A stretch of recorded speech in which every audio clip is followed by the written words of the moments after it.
Excellent. So welcome to TADSummit Innovators. We're going to be looking at programmable comms in the auto industry. We have Thomas, who we all know well from Strolid. We have Johnny and a new face. This is John Musser. Now, John works for Ford. So, John, please introduce yourself. Yes, great to be here. Thanks for having me. Indeed, yeah, I'm John Musser. I work at Ford. So I've been in the sort of API business and the software business for decades at this point, and spent half my career at big Fortune 500 companies, the other half of my career at startups. But really for the last 20 years, I've really been focused on APIs, and I was the founder of ProgrammableWeb.com. So I spent a lot of time and with sort of one degree of separation from everybody in the API space for a while. And that's really my passion. And to some extent, that's sort of how I wound up at Ford, because now, as most folks know, cars are all connected, and all that connectivity means that it's all about APIs. And so to me, that was a really exciting opportunity to come here 5 or 6 years ago to join a company that's sort of reinventing transportation and what cars are, what vehicles are, by virtue of making them these, smartphones on wheels and connected with modems and APIs. So cool. Excellent. Great introduction. Now, within Ford, you work within is it the commercial or the professional? So these days, yeah, I've had multiple roles here in my time. I was in the self-driving group for a while. I was in the connectivity group, and now I'm in the Ford Pro group. So Ford Pro is for fleet and commercial, and we're the market leader in that space in North America. Exactly. Yeah, I think it's like, is it 60% of the market is? We have over 40% with the class 1 to 7. So when you think of pickup trucks, Super Duties, transit vans, upfit, So it's fair to say you're number one in that segment. We are number one in that segment. Cool. That's great. Now, this is the interesting bit. So, Thomas, maybe you could provide a little bit of background on how you and John know each other. So I met John 25 years ago, maybe longer, when John was busy working for Tim O'Reilly and working on his Web 2 stuff. And I was a CTO for Comverse way back in the day. And I had this really traumatic experience. We had a customer in the Philippines that had 50,000, subscribers, and we had to migrate them to a new platform. And it was a 6-month process. And I went to a hackathon at MIT during that project. And I was meeting some of the guys who were writing code. And I mentioned to a guy, hey, you know what? This is really great, but I wish you would add this. And he goes, oh, that's a great idea. He turns around and he adds it in front of my face. And I'm like, it takes my guy 6 months to do this. How did you do that?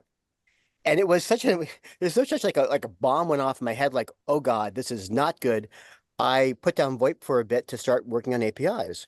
And I met John at an API competition for Tim O'Reilly had. And then after the fact, we became friends, and he launched Programmable Web, and we worked a lot back in the day, and we were young together, and it was a great time to be in the web and programming, and it was a magic, That was the heyday, right? All that stuff was new at the time, right? That was all new. Exactly. Yeah. I was there for complete self-preservation, because I knew that whatever these guys were doing, my guys weren't doing, and it was just something different entirely. Exactly. Now, what did Programmable Web do? Because it's history now, so I think it'd be good to help people understand that very important piece of history. Yes, in the Wayback, it's still there on archive.org, and you can sort of find the Wayback Machine. But it did exist for 17 years, so it was a really good run. And it was only shut down just over a year ago.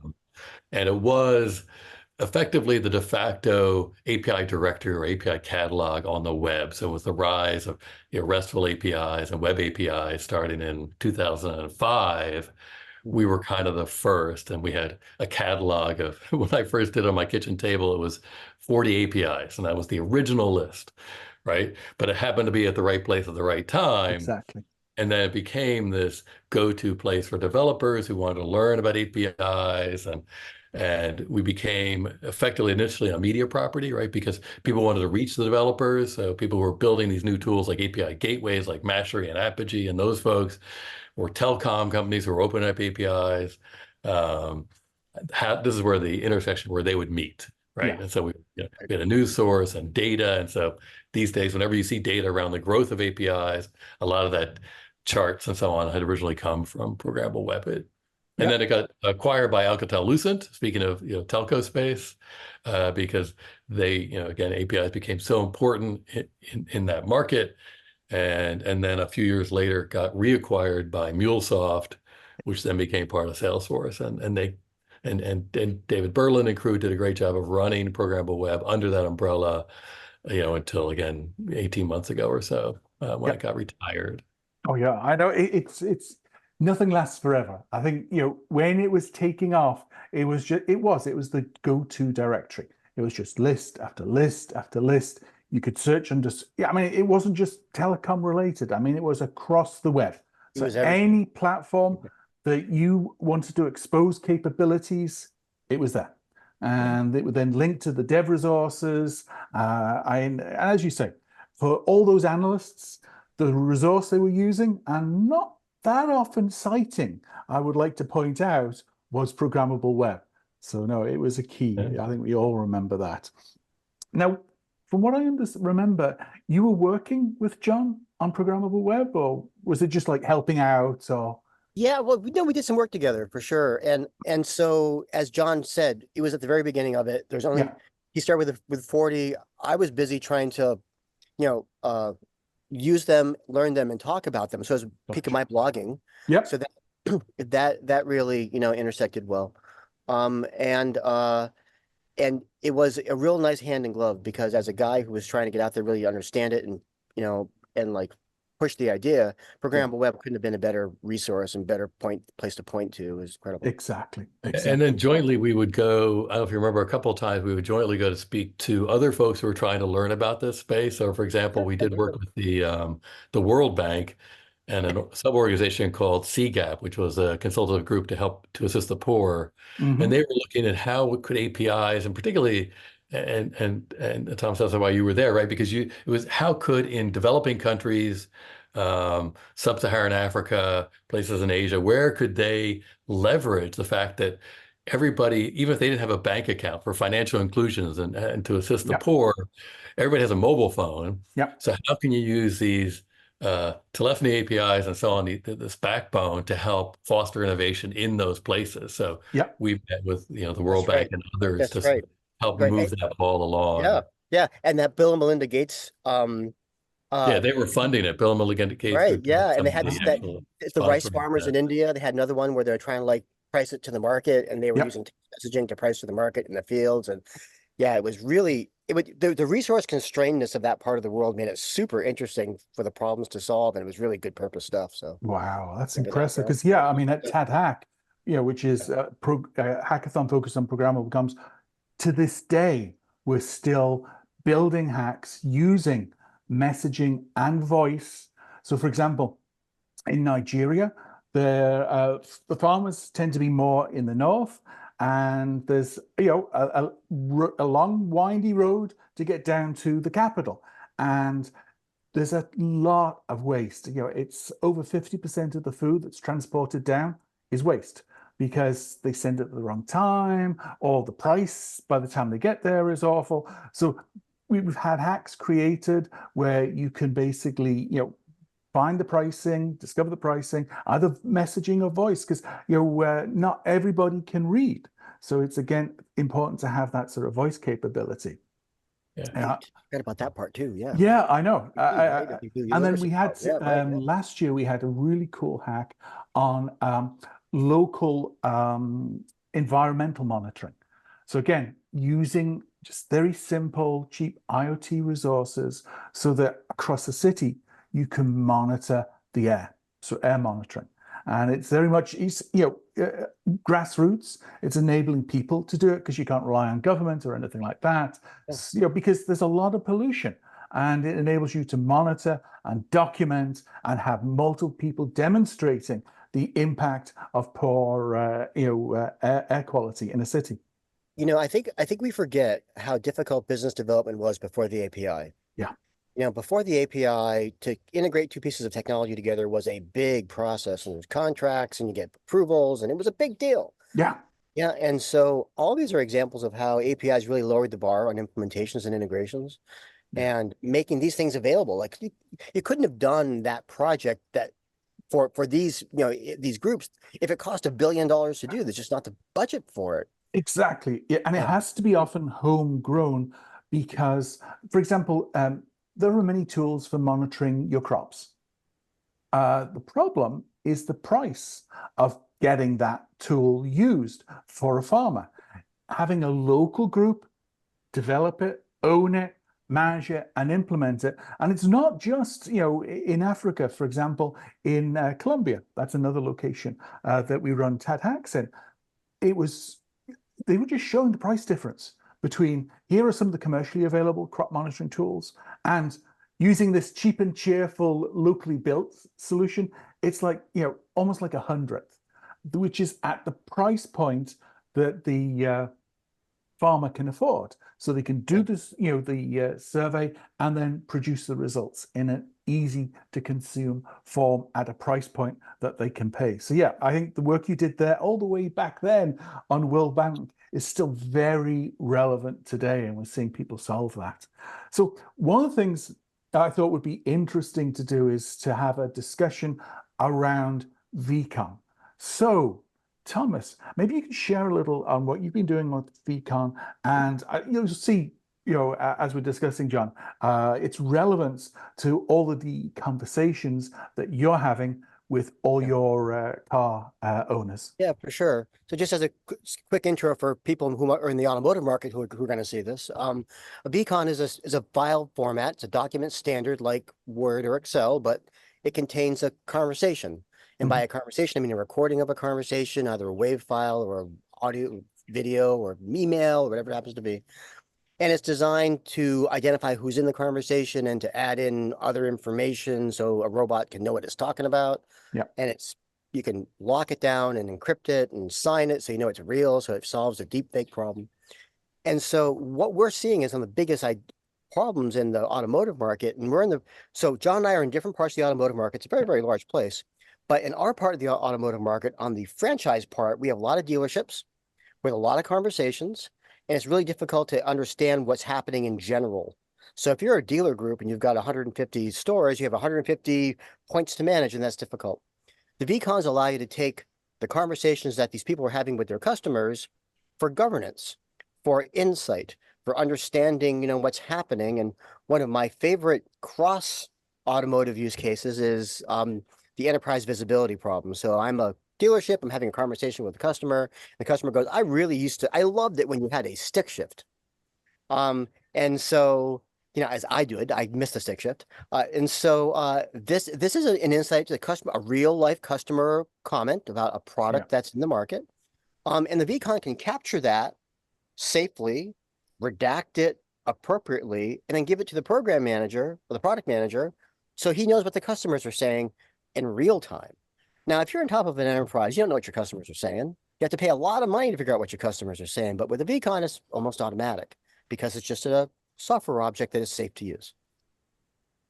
Yeah, and that definitely ties into our side of the equation, where again we obviously have call centers, and we have call centers for our commercial customers as well, and we always want that use that information to make the product better, right? So so having that would certainly benefit here, because again we pull in that data and we bubble that up to go back into making the product better for sure. Yeah, and what I love about it is it sort of echoes the same use case, because so again, back in the day, if you were, let's say a Ford, right?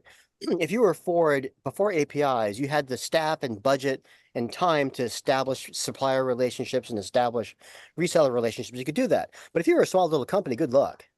Right? Just didn't work for you. Yeah. And it's the same way with vCons. If you're a Ford, again, you can afford to purchase a lot of big equipment to do that work for you. It's not cheap. But if you run the a store on the corner, you don't have that kind of budget, just like the people in Bangladesh, right? And so the vCon really lowers the cost. The business cases go much wider because there are many more, than that long tail thing happens. Yeah. Hope Mr. Maxwell is here to hear that. And so the business cases are actually also very parallel to what we've seen in our whole career, John. Yeah, because one of the things that I didn't realize, and you were explaining this to me, John, is you capture customer feedback in the car. So if they're having issues, you capture that. So it's not just call center, it's a purpose, it's on the fly in real time when the emotion is high to get feedback from the customer into your system. Yeah, there's a relatively cool new feature that's in, like I drive a Mach-E, right? My daily around town car, and there in the UI is a button that says record feedback, right? And so Gotcha. you have that on the screen, you click that, and it invokes a little audio recorder. Yep. And I, as the driver, now it's not designed to be going while I'm driving. I do have to actually pull over. Damn. Yeah, not quite MVP, that real John, time. MVP. But I get to the parking lot and I can go, here's a piece of feedback, Yeah. a wish list item or something that wasn't working, and I can capture that. And again, for the broadest audience, because then I don't have to go type it in. It doesn't matter what device I have. I just push the button, it records it, and then uses the modem on the vehicle to send that back to our teams. Exactly. And tagged, I guess, with all the car information. It'll know what kind of vehicle it is and so and all on. the rest I, I was sort of thinking of, the contact center. I'm like, oh my God. Before you said it was like on demand and you could suggest it, I was thinking there was a passive listening inside of a car. And could you just imagine the stories? I'm just saying. Yeah. But believe me, for us, that all the issues around privacy and confidentiality are so high, right? So again, you had mentioned the fact that things can be redacted, right? And so it's really important to be able to have that degree of control to keep private things private, and have the user be in control of what they do or don't share.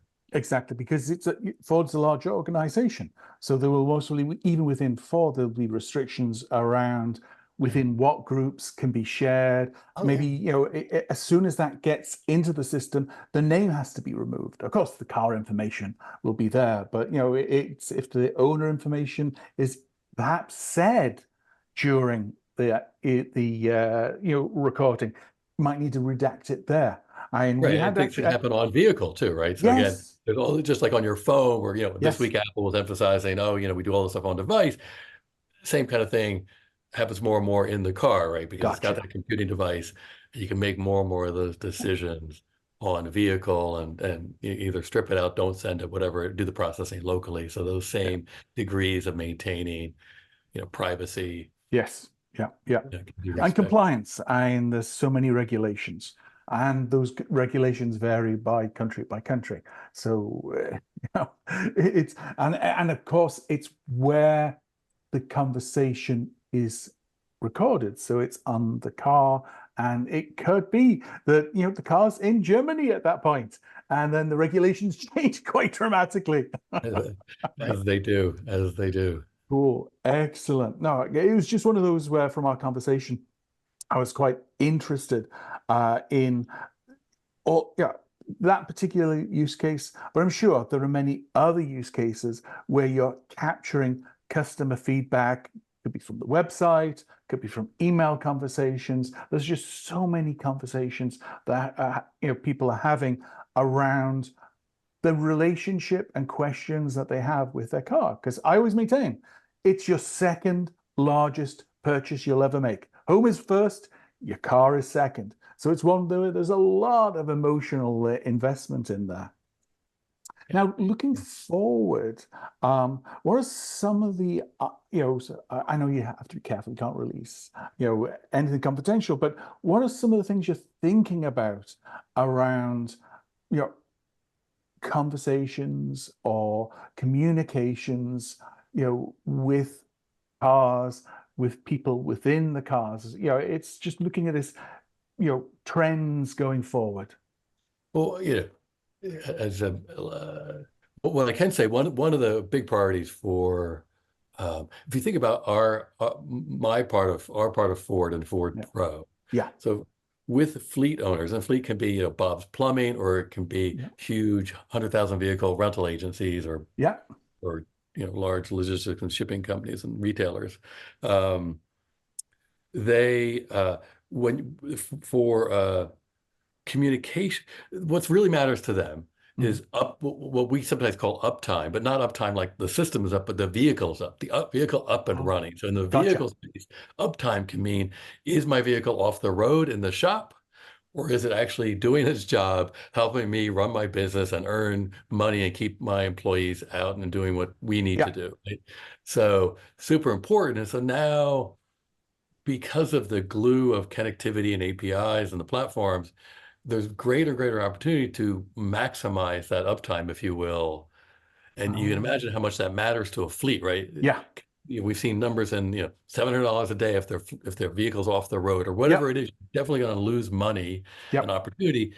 So we can make their lives better by gluing those pieces, whether it's the supply chain logistics of getting the right parts at the right time, quickly going from a call to the call center, automatically doing some prognostic from the vehicle that then becomes part of an automated ticket or vacation to in the process. Or when it goes over to Tom talked about with the dealer, and how to do all of that in a way that is more seamless, right? And has standards based would be super helpful, right? Yeah, that's interesting because parts and service is part of what you do in Strolid, isn't it, Thomas? Yeah. So as John, experiences in bulk, we experience in small, but all the same. It is the exact same issues, the exact same reasons. It's not my car isn't working, so I can't get to, today, right? And I think, and the problem is also the same in terms of visibility. So when we are able to take the conversations that we can take, we have a much deeper operational visibility into what's happening inside the store. Why aren't things so? So the most important thing for a dealership is sell more cars. There's not number two, it's sell cars. And so selling cars has a lot to do with, things that you just don't know happen. And just here's a good example. We have conversations all the time with people coming to a car store and they travel 2 hours and the car's not there. Not good for customer experience, not good for brand or anything. Well, how are you going to know that? How are you going to know that happened if you're the owner? Well, it's hard to know that. How often does that happen? And when do you find out? After the third person drove away? So the whole visibility issue really is a big deal for us. And RJ Burnham, one of our well-known good friends, has a great saying, which is only 10% of what happens in the business is written down. And 90% is spoken. And how much information is being thrown on the floor because of that spoken stuff? A lot. Oh yeah, absolutely. And for visibility, you just can't. And it's real time, and it's real, and it's authentic, and it's reported, and it's Oh yeah, we were talking about that yesterday. And this is a data point from France. Some of the major corporations in France are hitting the baby boomer retirement age because in France you retire. That's it. You have no choice. Bye bye.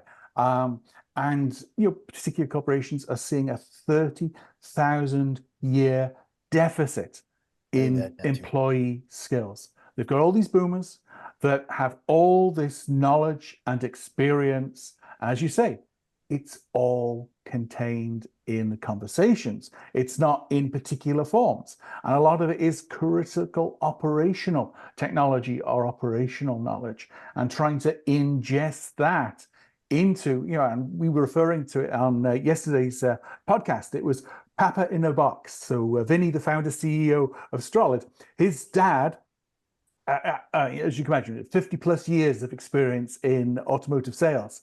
And he can look at all these conversations, and because of all that experience, he can point to very accurately the issues. And part of the challenge is, at some point, he's part-time, he's going to have to retire, and enjoy, the rest of his life. So it's how can we take that knowledge and ingest it? Voice is the critical piece, taking it into vCons, feeding it into LLM, so you can have your Papa in a box that the organization can continue to use. So again, that was just another great use case. Now that you said that, you guys know me well. I never want to retire. I mean, that just sounds like awful to me.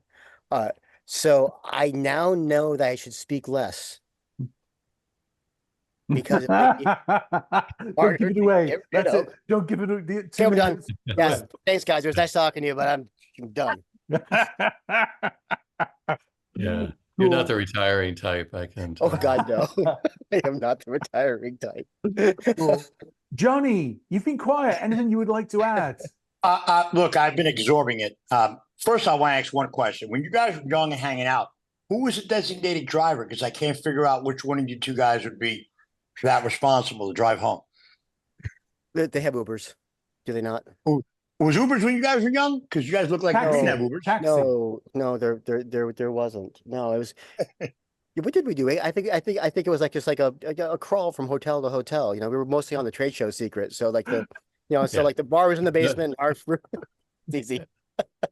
No, look, I have a question. I mean, look, obviously with these new cars and the apps, and you're talking about how you can only talk within the car to the audio while they're driving. I have a big problem navigating apps and while I'm driving and trying to figure it out, and music and Waze and whatever it may be.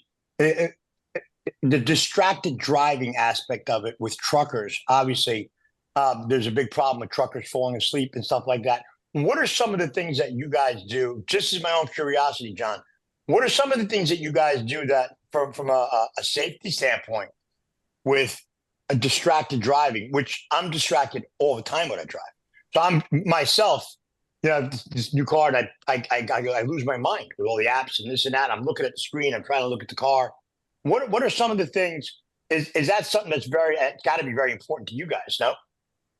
Yeah, it's very important to the company, and I'll disclaim that I can only go so far because it's actually not my part of the org, right? So I don't spend, but clearly a lot of time is spent on DD, driver distraction, right? So it's super, within Ford, and I think one is there's more audio. So there, the example I gave about giving feedback, that's actually a particular piece of it. Whereas in the car, now it's much easier for you to use voice to interact with what's going on, right? So again, trying to minimize you having to reach over to do things, right? So in terms of taking your eye off of the road to go figure out where the button is on the screen or on the dial, on the physical dial. Yeah. So the more you can do by integrating. So we had a partnership now where there's multiple ways that I can speak to the vehicle, right? So I can either do it through Alexa, right? So I can do it through the built-in audio, Android audio, board, and then I think there's probably other ones coming, right? Multiple ways to do that. That's one.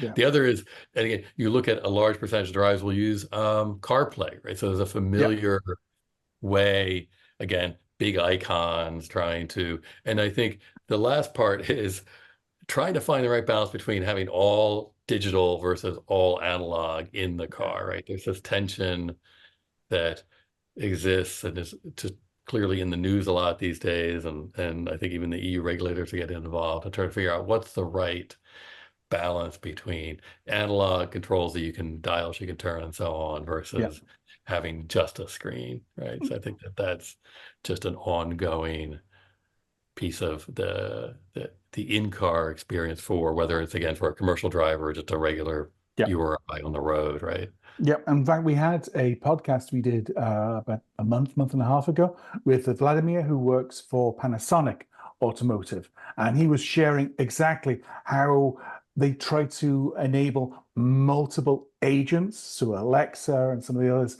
to work together and potentially share information to make it as easy as possible for the driver to give commands, and then for all the different tools that they may need access to understand the context around the different requests. So yeah, that's interesting. See, that's how you're looking at the problem as well with multiple agents. Cool. I got one more question. Go for it. Well, not really a question, it's a pitch. So obviously, Alan, your relationship with John, you've created this call. Yesterday's podcast, we were talking about how many people in the industry are trying to get, everybody's kind of going to Strolid. People are talking about vCons. They're talking about the different verticals. So I want to get the points for trying to find a business relationship here between Strolid and John and Ford. Whereas then I would get a leg up on you on potentially advisory role at Strolid, which is a company that's about to take off.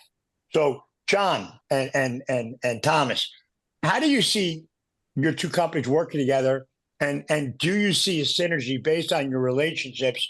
And where is there a potential opening for a company like Strolid to either get involved with doing business with Ford, which is, I think, the biggest car company in the world, if I haven't checked lately. Yeah. So first of all, I just to continue the pandering, Mr. Musser, at Strolid, we know that Ford is the only North American car manufacturer that's never gone bankrupt.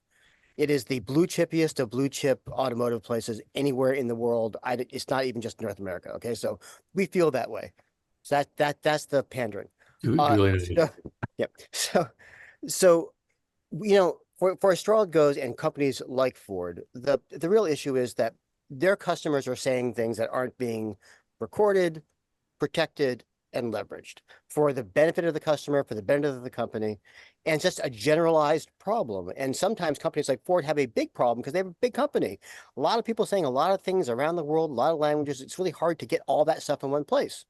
The vCon allows you to protect it as the robots do their job. And so companies like Ford have the opportunity to really listen to the customer, really say, okay, this is what they said for whatever purpose it might be. So I can listen to you. Don't have to ask you who you are next time I talk to you in the contact center, or my product owner knows what customers say because he can listen to what customers say. So that's the generalized way of doing it. But in particular, yeah, John and I we'll talk later. No, well, I just want to get the credit for Vinny. Oh, you get the credit for Vinny. Oh, we're going to get the credit. You're missing the point. I know there's a relationship because I know, I'm sure you got Ford dealers that are part of it. I know we have a number of Ford dealers. Strolid's a proved out company with many years, absolutely, a lot of revenue, and I'm just looking to get the credit above everybody else that's jockeying around Strolid. Okay, I'm willing to give you the credit. As long as John, can you give him the credit? Is that? I gotta get it. I gotta get it from the I think half of it was over my head, but I'll give him the credit as far as I could understand. That's all I'm talking about, right? Bingo, I get it. Okay. It's not my part of the business. But one clarification is we are not the largest car company, but we are, we're the best. We are the best. Oh yeah, come on. You're the biggest in one vertical, and I think it might. We are number one there, and in trucks. The best-selling car in America is not a car. Yeah, I mean, I've been in the automotive market. I know how to spin it. Yeah, exactly. We have fantastic products, fantastic people. What more can I say? Exactly. So I do. So to just say, I do have one product I'm going to pitch to Ford when I get closer to my not retirement, and that is a drinkware set for the self-driving car. So basically, self-driving car, I'm going to sell drinkware sets for the passengers that match the decor so that they can have their martinis as they're going down to the movie. Again, back the diagrams in the 1950s where you had the bubble car and you were distracted driver. Right. Drunk driving is now a plus. Right. Yeah, but there's no such thing as a self-driving car, though. Yet. Oh, come on. We're both in the Northeast. It snows. There are no road markings. You can barely see the houses. Global warming. Come on, 57 years. I'm 57. I'm halfway through. It'll be done by the time I'm done. Well, next, John, do you think that will be? You worked in the self-driving, so obviously you know this. Do you think that's a reality in the next decade? I don't know about the timing. It is a reality. I mean, it will happen. It's a matter of what that window is, right? So there is a reason why there's more self-driving cars in sunny climates. That's for sure. Exactly. Yeah. And also the fact is, you're on a highway.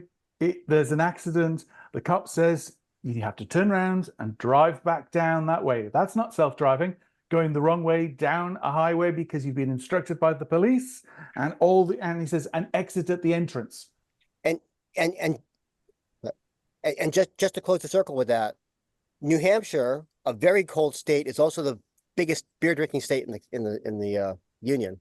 So there's going to be a lot of customer draw for self-driving cars coming out of New Hampshire. Gonna happen. It's not 100% self-driving. That's my only comment. There's so many edge cases where there are so many edge cases. There are many an infinite number of edge cases. The more you always discovering a new one. Sorry. Did you ever think the API world would ever really explode through vehicles the way it has? No, it was too far out of the radar at the time, really, right? Yeah. I think it's really because it's a huge part of everybody's driving experience. Yeah, and it's APIs in the car, APIs out of the car, APIs in the cloud, you know, so all turtles all the way APIs. down. It's Right, up and down. exactly. Turtles all the way down. Right. Cool. So with that, Thomas, Johnny, John, thank you so much for your time. This was really insightful and fun. And I'm sure, Thomas, John, you're going to catch up after this as well. Very good. Thanks so Good much, to see you guys. all. All right. Thanks.